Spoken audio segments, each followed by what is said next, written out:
the stock market, the simplest explanation ever. Welcome to the Universal Growth Network's Money Channel, where I share my knowledge of the stock market with you all because explaining it helps me with retaining it. This is not financial advice, and I am not your financial advisor. With that being said, let's get into it. Now imagine walking into a huge market. When you get inside, you realize it's actually divided into two markets. One market is the bull market, and the other market is the bear market. Like any market, there are regular people like you and I buying items, and there are also regular people like us selling them. The market is just a place that makes it possible for customers to buy any of the items they want and for sellers to sell any of the items they have from one common location. The market brings the buyers and the sellers together. Your stockbroker is similar to the cashier who rings up the buyer's items and collects the money for the sellers within the market, keeping everything as organized as possible. The bull market versus the bear market. The bull market and bear market rotate schedules. Normally, the bull market may be open for years and then it closes. The bear market may then open for years and then it closes. And the cycle continues to go around and around like a circle. The bull market is the best time for buyers who believe that most of the items for sale today are discounted or low in price, but they have faith that the cost of the items they buy will go up over time. Their strategy is to buy the items low or at a cheaper price today so that they can later become sellers in the market and make money by selling the items they bought at a higher price. For example, they may buy item X for $5 and sell it when the cost reaches $10, making a $5 profit. We call this buy low and sell high. The bear market. The bear market is the best time for sellers who believe most of the items for sale are already priced high or are expensive today but will lose their value very soon.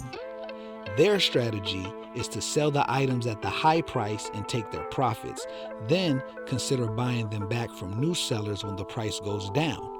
For example, I may sell you an item X for $10 today, then buy it from someone else later for only $5, making a $5 profit.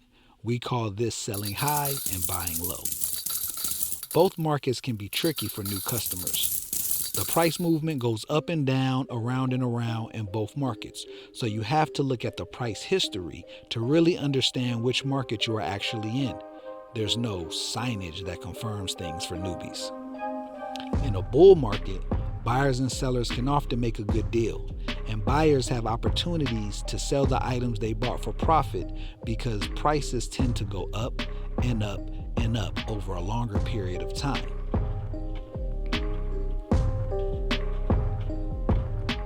In a bear market, newbie buyers can more easily be taken advantage of or finessed because there is a higher chance of buying an item that is already dropping in value.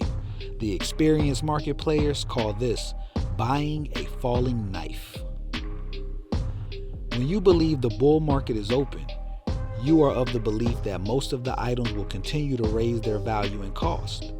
When you believe the bear market is open, you are more cautious and of the belief that most of the items will continue to lose their value and cost. What items are being sold in the market? The items being sold in the market are bite-sized pieces of companies. We call these bite-sized pieces shares. The owner of the company is sharing a piece of the company with you. Now, why would the owner ever be such a sweetheart? It's simple. They want or need to raise money for the company. One of the many ways a company can raise money is through the stock market. They can decide to bring a certain number of shares to the market and allow the public to buy and sell the pieces of the company as the value of those pieces go up and down. The stronger a company's profile and products are, the more likely people are to buy a lot of the shares when the market is open. The more people buying the shares, the less shares will be available. As less shares become available, the more shares will cost. This is called supply and demand. Another term for supply and demand in the stock market is accumulation and distribution. More on that later. Remember, the stock market is very liquid. This means it is one of the easiest places to put money in and pull money right out.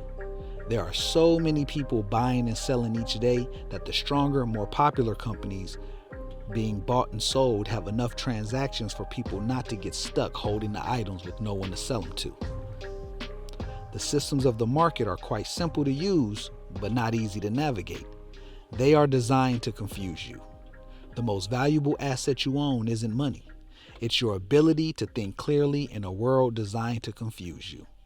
Mental clarity is a critical key to wealth here.